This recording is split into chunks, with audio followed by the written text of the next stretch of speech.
ஒரு சமூக நீதி நாள் இன்றைக்கு தான் முழுமை பெற்றிருக்கிறது. நாங்கள் தேர்தலில் வேலை செய்யும் பொழுது இன்றைக்கு தான் ஊடகங்கள் இவர் இந்த சாதி, இவர் அந்த சாதி அப்படின்னு இன்னைக்கு விவாதிக்கிறாங்க. ஆனால் தமிழக வெற்றி கழகத்தை பொறுத்தவரை வேட்பாளர்களை நாம் நியமிக்கும் போதும் சரி, தேர்தல் பிரச்சாரங்களை பார்க்கும் போதும் சரி, ஊடக நண்பர்களுக்கு தெரியும், மக்களுக்கு தெரியும், மக்கள் சாதியின் அடிப்படையில் ஓட்டு போடவில்லை.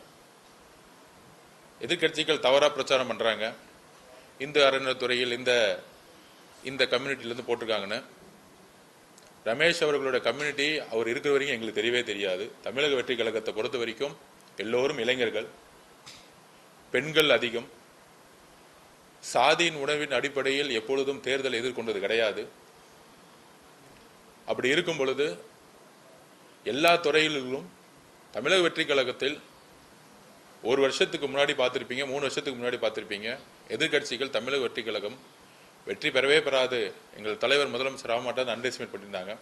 ஆனால் நாங்கள் இளைஞர்கள் எல்லோரும் கடுமையாக உழைத்தோம். தேர்தல் அரசியலில், கட்சியிலுடைய பிரச்சாரத்தில் அப்படி யாரெல்லாம் உழைத்தாங்களோ, இன்னும் உழைத்தவர்கள் லட்சக்கணக்கான பேர் இருக்காங்க.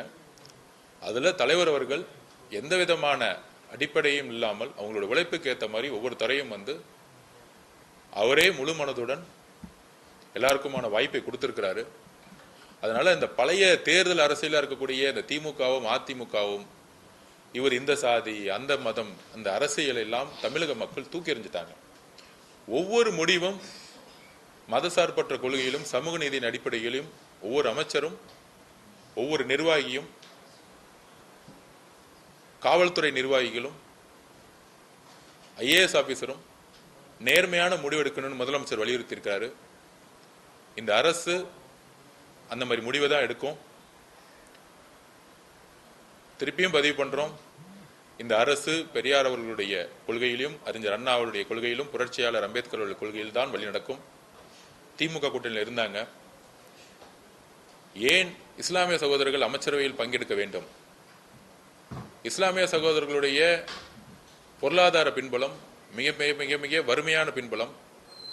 எல்லா சமூகங்களும் முன்னேறினாலும் மைனாரிட்டின்னு சொல்லக்கூடிய இஸ்லாமிய சகோதரர்களாகட்டும், கிறிஸ்துவ சகோதரர்களாகட்டும், பெண்களாகட்டும், இவங்களுக்கு தலித் சகோதரர்களாகட்டும், இவங்களுக்கு அரசு முக்கிய திட்டங்களை கொண்டு வரணும். நேர்மையின் அடிப்படையில் முக்கியமான திட்டங்களை கொண்டு வரணும்.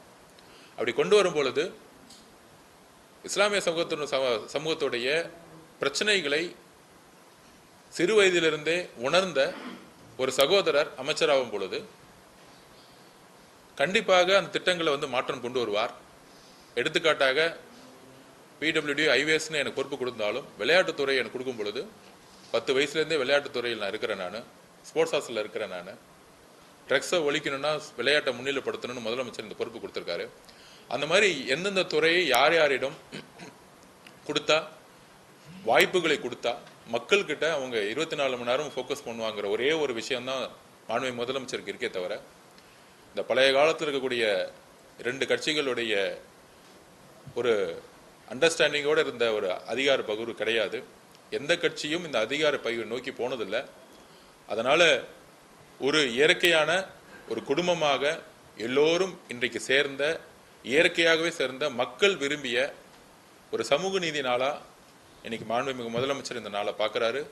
மக்கள் இன்னைக்கு எல்லா கட்சிகளும் சரி, காங்கிரஸ் கட்சிகளும் சரி, விடுதலை சிறுத்தைகள் கட்சியுடைய தொண்டர்கள் தமிழகம் முழுவதும் முதல் முறையில் அதிகாரத்துக்குள்ள ஒரு அமைச்சரவையிலுக்குள்ள வந்த செய்தியை எல்லோரும் தன் வீட்டில் ஒரு பெரிய ஒரு பண்டிகை மாதிரி கொண்டாடுறாங்க.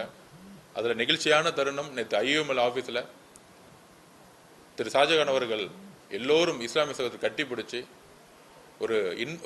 ஒரு கண்ணீரோட இந்த பொறுப்பை எடுத்ததை நம்ம பார்த்துருப்போம், சோசியல் மீடியாவில் வந்திருக்கோம். ஸோ உண்மையான சமூக நீதினால நாங்கள் இதை பார்க்குறோம்.